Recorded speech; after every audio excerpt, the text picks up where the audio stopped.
Laurent Thierry, bonjour. Bonjour. Vous êtes historien et le jury du prix littéraire Montluc Résistance et Liberté, à l'unanimité des jurés, vous avez décerné un prix spécial pour cette année consacré à ce livre.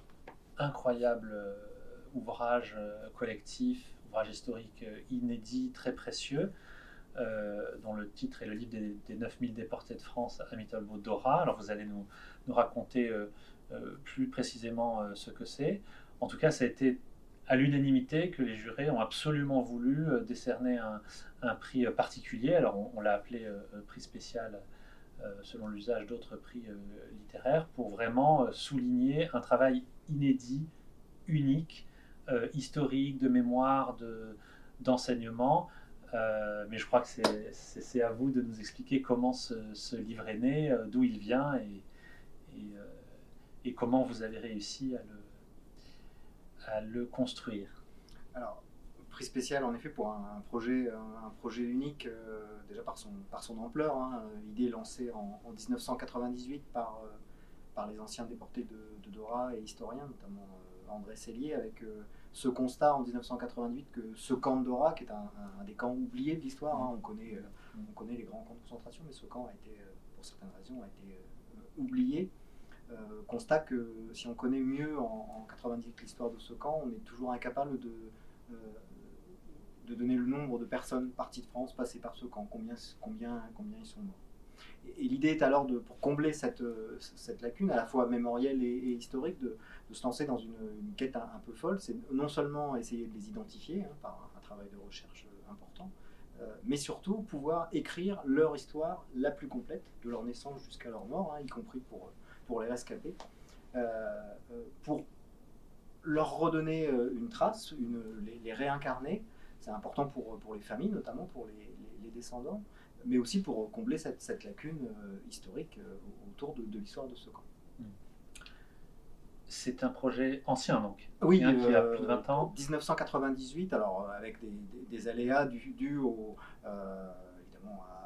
notamment à la fermeture des archives. Il faudra attendre les années 2000. Et puis aussi un autre constat historiographique, c'est que autant pour la déportation des Juifs de France, Serge Klarsfeld avait entre guillemets fait le travail avec son mémorial publié en 1978, autant pour les déportés politiques et résistants, hein, qui concernent très majoritairement les déportés passés par ce camp, on était toujours incapable en 98 de donner une statistique fiable et d'expliquer leur parcours, les politiques qui les avaient conduits vers ces camps. Et il faudra attendre 2005 avec la publication des travaux de la Fondation pour la mémoire de la déportation pour avoir déjà une base solide et une statistique fiable de l'ensemble de ces déportés, qui est aujourd'hui estimé à près de 86 000 déportés, hommes et femmes. Alors comment vous avez fait, puisque c'est un ouvrage collectif, hein, il n'y a pas d'écrivain unique, c'est un ouvrage très historique et avec un travail historique extrêmement rigoureux. Euh, vous avez dû appeler des familles, vous avez dû aller dans leurs archives, j'imagine, recouper des témoignages. Enfin, Alors, comment vous avez réussi ce travail? la base de ce travail, c'est vraiment un travail en archives, mais en archives directes et brutes. C'est-à-dire que, en tant qu'historien, on a la chance pour ce camp de Mittelbau-Dora, qui a été longtemps un camp annexe du camp de Buchenwald, un commando, hein, avant de devenir le dernier né des grands camps de concentration sous le nom de Mittelbau en octobre 1944.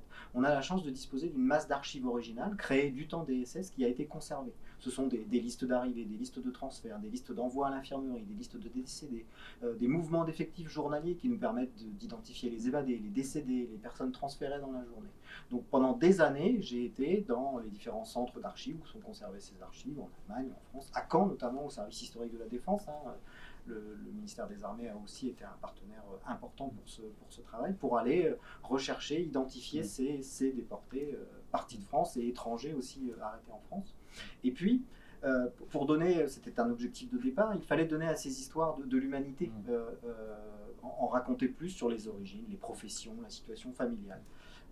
Là, nous avons eu recours aux dossiers qui sont conservés au service historique de la Défense à Caen, ces dossiers de pension créés peu de temps après la guerre, dossiers de reconnaissance avec l'attribution des titres de déportés politiques, déportés résistants, dossiers très complets qui contiennent non seulement un formulaire rempli par l'ancien déporté ou par la famille, mais surtout comme il y avait un enjeu financier, mémoriel important, il y a une enquête de l'administration, enquête qui est couplée avec des archives qui sont insérées dans ces dossiers, donc des dossiers très très complets qui nous permettaient d'avoir déjà des informations assez détaillées pour écrire ces histoires. Ce travail de collecte s'est poursuivi, j'ai envie de dire, et se poursuit encore. On continue à collecter un maximum d'informations. Et en 2014, il a fallu se poser la question de comment on allait, qui allait écrire ces histoires. Mais bon, je n'allais pas faire ça tout seul. Donc en 2014, on a commencé à réunir des auteurs bénévoles, essentiellement des professeurs. D'abord, ce que j'appelle le noyau dur, hein, ils se reconnaîtront, un petit groupe de professeurs à la retraite qui venaient déjà avec leurs élèves dans ce centre d'histoire et de mémoire qu'est la Coupole, dans le Pas-de-Calais, qui ont souhaité s'engager dans un projet mémoriel fort. Peut-être un petit mot sur la Coupole? Oui, donc la Coupole, ce site porte son nom de cet immense dôme de béton qui a été construit par les nazis, sur ordre des nazis en 1943-1944. Ce site souterrain, situé à quelques kilomètres de Saint-Omer dans le Pas-de-Calais, était censé tirer les fusées V2 qui étaient assemblées par les déportés de Dora, d'où ce lien historique important. Ce site, en 1997, grâce à la volonté de la région Nord-Pas-de-Calais, est devenu un centre d'histoire et de mémoire dans lequel à la fois nous racontons, nous expliquons et nous transmettons l'histoire de la région, cette région si particulière, hein, qui est coupée du reste de la France, et puis surtout ce lien fondamental et oublié qui explique aussi que ce camp a été oublié de la mémoire entre l'histoire de ces fusées et toute l'histoire de la conquête spatiale après la guerre. Parce que vous savez que les ingénieurs, les scientifiques qui ont conçu ces fusées et qui ont organisé cette production dans des conditions dramatiques, hein, responsables de la mort de 20 000 déportés, sont les mêmes qui ont été emmenés aux États-Unis et ont permis d'emmener les premiers Américains sur la Lune en 1969. Donc il est important aussi de rappeler ce lien et cette histoire, ce côté sombre de l'histoire de la conquête spatiale. Bien sûr. Un petit mot peut-être également donc, sur ce réseau d'historiens bénévoles et d'enseignants dont vous parliez, parce que dit comme ça a l'air simple, mais en fait ça devait être un peu compliqué. Comment vous leur attribuiez des notices à écrire, des noms de déportés? Ils ont dû voyager, j'imagine, ils ont dû rencontrer des gens, ils ont dû aller dans des centres, des mémoriaux, et éplucher des archives. C'est vous qui faisiez le chef d'orchestre? Oui, tout à fait. Alors le processus a été d'essayer de trouver des gens qui apportaient un complément, des connaissances propres. Et, alors ça peut être des connaissances territoriales. On a travaillé avec des historiens, des professeurs qui travaillaient dans leur territoire, qui avaient déjà une connaissance de la résistance, de la déportation. À nous d'apporter toutes les informations collectées sur la déportation dans les archives, les éléments des dossiers, et à eux de compléter avec leurs propres données. Nous avons eu recours aussi à des historiens universitaires qui ont travaillé sur des thématiques propres. Par exemple, une doctorante qui travaille sur la déportation des droits communs, une autre qui a fait sa thèse sur les Français déportés à Mauthausen. À eux d'apporter leurs compétences propres, ou encore des gens spécialisés. Je pense à Dominique Missika qui a signé la notice de Simone Veil, de sa maman et de sa sœur qui sont passés par Dora et dont on retrouve aussi l'histoire dans cet ouvrage. Oui. On a, l'année dernière, au prix Montluc, Résistance et Liberté, nous avions distingué un ouvrage d'une Italienne, Cristina Cattaneo, qui avait tenté de mettre des visages et des noms sur des migrants morts en Méditerranée. Alors, au-delà de l'aspect historique, cela a évidemment un effet extraordinairement concret, saisissant auprès des enfants, des lycéens et des lecteurs. Vous aviez ça en tête également, d'apporter peut-être un outil de pédagogie et d'enseignement qui manquait aujourd'hui. Oui, ça l'est apparu de plus en plus au cours du projet, je dirais, depuis 2016. Et nous avons mené tout un tas de projets pédagogiques, de travaux qui ont été menés dans différentes académies, l'Académie de Normandie, l'Académie de Versailles, aussi à Lyon avec une professeure de Lyon à Saint-Priest qui s'appelle Émilie Rimbaud, qui est aussi auteur de l'ouvrage, et de différentes manières de décliner des projets à partir de ces histoires, parce que vous le disiez, il y a un lien fondamental avec notre quotidien dramatique. Ces disparitions, ces disparus dont on a essayé de retrouver la trace, recréer le parcours. C'était important pour nous que cet ouvrage soit un outil, et ça a été aussi la volonté de l'éditeur en installant à la fin de cet ouvrage un index qui permet de retrouver ces 9000 déportés par leur département de résidence à l'époque, tous les départements de France sont concernés, ce qui montre aussi l'ampleur du drame. Et puis aussi la question, et là on vient à la question des migrants qui est fondamentale aujourd'hui, les déplacements de population. C'est 700 étrangers, dont certains étaient encore domiciliés dans leur pays. Pourquoi est-ce que les Allemands, pendant l'occupation, arrêtent des Allemands, des Italiens, de différentes catégories? Un point important aussi qui me paraît essentiel, c'est aussi un outil pédagogique qui permet de travailler toutes les mémoires de la déportation.